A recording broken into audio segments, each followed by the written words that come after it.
আমরা চাই বৈষম্যহীন একটা ট্যাক্স হোক এবং আমরাও বাঁচি, আমরা ভালোভাবে ব্যবসা করি, এটাই আমাদের দাবি মূলত। আপনারা আসেন, আপনারা আমাদের ভাই। 57% ট্যাক্সটাকে আমরা 15% নামাই।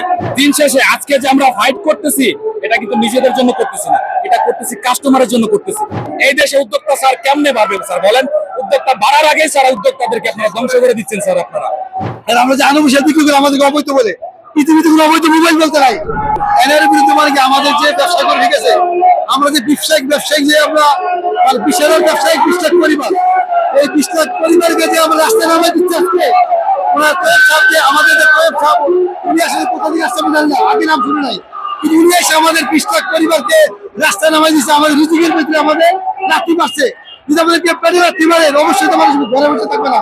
আজকে আমরা বিশাল লোক আসছে এখানে, পরে আমাদের 20 লাখ পরিবার নিয়ে আমরা রাস্তায় নেমে যাবো। কারণ কি এর বিরুদ্ধে আমরা যতদিন আমাদের দাবি না মানবে আমরা ততদিন রাস্তায় থাকবো ইনশাল্লাহ। কারণ কি এই বিরুদ্ধে সিন্ডিকেট উনি অনেক টাকার বিনিময়ে অনেক থেকে লেনদেনের মাধ্যমে গোপনে আত্মসাৎ করার পরে সে আমাদেরকে রাস্তায় নামাচ্ছে। কারণ কি যে এই মোবাইল সিন্ডিকেটের মানে মোবাইল যে মাঠে ব্যবসায়িক আছে যে যারা অফিসিয়াল প্রোডাক্ট বিক্রি করে, এই প্রোডাক্ট কোম্পানি বিক্রি করতে পারবে আর আমরা বিক্রি করতে পারবো না। আমরা বিক্রি করলে 57% ট্যাক্স দিতে হবে আর ওরা দিতে হবে 10%। এটা কি বাকির মূল্য থাকি না, ওরা দিবে 10%, আমরা দিবে 57%। সেই জন্য আজকে আমরা মাঠে নামছি যে আমাদের এই দাবি দেওয়া হয়েছে আমাদের 10% করতে হবে। ওরা যা দিবে আমরা তাই দেবো, আমরা এক থেকে বেশি দেবো না। এই দাবিতে আজকে আমরা মাঠে নামছি। আজকে আমরা লাগাতার আন্দোলন করবো। আমাদের দাবি যতদিন না মানবে ততদিন আমাদের আন্দোলন চলতে থাকবে ইনশাল্লাহ।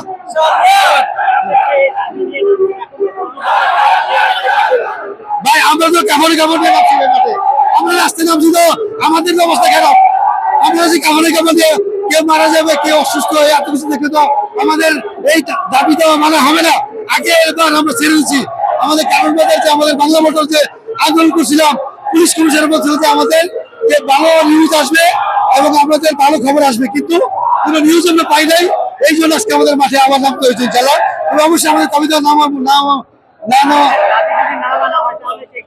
আমাদের লাগাতার এখানে মাঠে নামছি, এখানে চলবে একটা দাবি হচ্ছে আমাদের যে 10% ট্যাক্স দিয়ে আমাদের এনআইয়ের মাধ্যমে আমরা ব্যবসা করতে চাই। আর আমরা যে আনুষ্ঠানিক বিক্রি করে আমাদেরকে অবৈধ বলে, পৃথিবীতে কোনো অবৈধ মোবাইল বলতে নাই। সারা পৃথিবীতে অফিসিয়াল বাইরে হয়, এই দেশে লাগে অবৈধ। যারা প্রবাসীরা মোবাইল এই দেশে আসে তাদের মোবাইল আনলিমিটেড চলতে হবে। 2 মাস পরে আমার এই 57% ট্যাক্স দিয়ে নিবন্ধন করতে হবে। এটা কি বকের মূল্য? এগুলো থেকে আমাদের বিরুদ্ধে দেখতে হবে। বাংলাদেশের মোবাইল ব্যবসায়ীরা আমরা একত্রিত হয়েছি। আপনারা একটা ব্যাপার সকলেই জানেন, এর আগে আমরা 2 দফা আন্দোলন করেছি, শান্তিপূর্ণ আন্দোলন করেছি। সরকারের তরফ থেকে কোনো বিবৃতি আমাদেরকে দেয় নাই, যার কারণে বাধ্য হয়ে আমরা সমস্ত বাংলাদেশের মোবাইল ব্যবসায়ীরা একত্রিত হয়েছি। 57% ট্যাক্স কি করে কমানো যায়, ভোক্তাকে কি করে সুবিধা দেওয়া যায়, সেটা হোক 10%, সেটা হোক 50%। আর এনইআর সিস্টেমটা কি করে সহজ করা যায়। এনইআর কিন্তু এই জাতি জানেই না এনইআর কি। আপনি যদি আপনার ফোনটা বিক্রি করতে চান আপনার বন্ধুর কাছে, আপনি সহ আপনার বন্ধুকে বিটিআরসিতে আসতে হবে, এসে নাম ট্রান্সফার করতে হবে। আমরা তো সরকারের উদ্দেশ্যকে স্বাগত জানাই। এটা কেন 57%? এটা কেন আমাদের বলা এই বৈষম্য? আমি ডক্টর ইউনূস স্যারকে বলতে চাই, আপনি তো বলেছিলেন এই দেশে উদ্যোক্তা বাড়াতে। এই দেশে উদ্যোক্তা স্যার কেমনে বাড়বে স্যার বলেন? উদ্যোক্তা বাড়ার আগেই স্যার উদ্যোক্তাদেরকে আপনারা ধ্বংস করে দিচ্ছেন স্যার। স্যার এটা তো স্যার আপনারা আশা করে নাই। এই বাংলাদেশের 20 কোটি জনগণ আপনার কাছে এটা আশা করে নাই। দিন শেষে আজকে যে আমরা ফাইট করতেছি, এটা কিন্তু নিজেদের জন্য করতেছি না, এটা করতেছি কাস্টমারের জন্য করতেছি। কারণ সরকারের উপর মহলের যা মানে উপদেষ্টারা যারা আছেন, যারা এই 9-10টা সিন্ডিকেটকে সুবিধা দেওয়ার জন্য মানে গোটা 22 লাখ ব্যবসায়ী তাদের পেটে লাথি মারতেছেন। 22 লাখ ব্যবসায়ীদের সাথে আরো 30 লাখ সাধারণ পরিবার জড়িত আছে, তাদের কথা আপনারা একবারও ভাবলেন না। আর আপনাদের তো নিজেদের কোনো কনফিডেন্সে নাই। আপনাদের প্রোডাক্ট যদি ভালো হয় অবশ্যই পাবলিক আপনারা তা গ্রহণ করবে। আর আপনারা পৃথিবীর কোনো ব্যাংকেই এত পরিমাণ সুদ নেয় না। আপনারা একটা ফোনের উপরে আপনারা 25% সুদ নেন, 30% সুদ নেন। আপনারা কি মনে করতেছেন বাংলাদেশের মানুষ এটা বুঝে না? অবশ্যই বাংলাদেশের এটা মানুষ বুঝে। আপনাদের যদি একান্ত দেশ প্রেম থাকে তাহলে ঠিক আছে, আপনারা কিস্তিতে ঠিক আছে, আপনারা কেন সুদ নেন? কোন ব্যাংকে কেউ বলতে পারবে 20% সুদ নেয়, 30% সুদ নেয়? আমি আঙুল দিয়ে বলতেছি, কেন আমাদের বেলায় বৈষম্য? আমি তোয়েব সাহেবকে বলতে চাই, আপনি আপনার বাল্যকালের ফ্রেন্ডকে সুবিধা দিতে যায় আপনি আমাদের পেটে লাথি মারতেছেন। এই 50 লাখ মানুষ আপনাকে ছেড়ে কথা বলবে না। বাংলার মানুষ নিজের অধিকার আদায়ের লক্ষ্যে অর্জন করতে জানে। আমার বয়স 24 বছর, আমি একজন উদ্যোক্তা।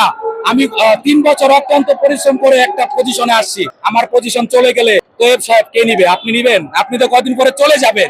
কি দরকার এই দেশে এরকম বিশৃঙ্খলা করার? আমাদের সাথে বসেন, আমরা আপনাদের বাইরে না, আমরা আপনাদের ভাই। আমাদের সাথে আলোচনায় বসেন, আমরা ট্যাক্স দিতে চাই, সেটা 57% না। পাশের দেশ ইন্ডিয়াতে 15% ট্যাক্স, পাকিস্তানে 20% ট্যাক্স। এটা কি আমাদের কোনো স্বার্থ আছে? আমরা দোকান খুলে রেখে যদি ফোন না বেচতে পারি, আমাদের কোনো লাভ আছে? আমরা যদি ফোন বেচতে পারি তাহলে আমার লাভ। আমরা ফাইট করতেছি, আপনাদের জন্য করতেছি। আপনাদের দরকার আমাদের পাশে আমি আন্দোলনে বাংলাদেশের মোবাইল ব্যবসায়ী কিন্তু আজকে একত্রিত হয়েছে। আপনারা আমাদের সাথে আসেন। দেখেন এই ব্যবসার সাথে অনেকের ভাই জড়িত, অনেকের বাবা জড়িত, ঠিক আছে, অনেকেই জড়িত। অতএব আপনারা আসেন, আপনারা আমাদের ভাই। 57% ট্যাক্সটাকে আমরা 15% নামাই, এনআইআরটাকে আমরা সহজ ধাপে আমরা এগিয়ে নিয়ে যাই। আমাদের যে আন্দোলনটা মোবাইল ব্যবসায়ী, যে মোবাইল দিয়ে যে সিন্ডিকেট চলতেছে 57%, আপনারা জানেন ব্যাট ট্যাক্সের কথা বলতেছে। আমরা বলেছি যে আমাদের যে কমিউনিটি আছে, কমিউনিটি বলেছে যে আমরাও ট্যাক্সের আওতায় আসতে চাই এবং সরকারকে ট্যাক্স দেবো। যেহেতু আমরা ভ্যাট দেই, আমরা ট্রেড লাইসেন্সের টাকা সরকারকে দেই, সুতরাং আমাদের ট্যাক্স দিতেও সমস্যা নাই। কিন্তু কিছু সিন্ডিকেটের মাধ্যমে ট্যাক্সটা এমন ভাবে করা হয়েছে যেটা আর কি ব্যবসায়ীদের জন্য একদম হুমকির মুখে দাঁড়িয়ে পড়েছে। তারা 57% ট্যাক্সের কথা বলছে, আসলে 57% ট্যাক্স দিয়ে মোবাইল ব্যবসায়ী তরুণ উদ্যোক্তারা, এটা কখনোই পসিবল না। এটা একটা সিন্ডিকেটের আওতায় আসার কারণে এই সমস্যাটা হয়েছে। আমরা চাই বৈষম্যহীন একটা ট্যাক্স হোক এবং আমরাও বাঁচি, আমরা ভালোভাবে ব্যবসা করি, এটাই আমাদের দাবি মূলত।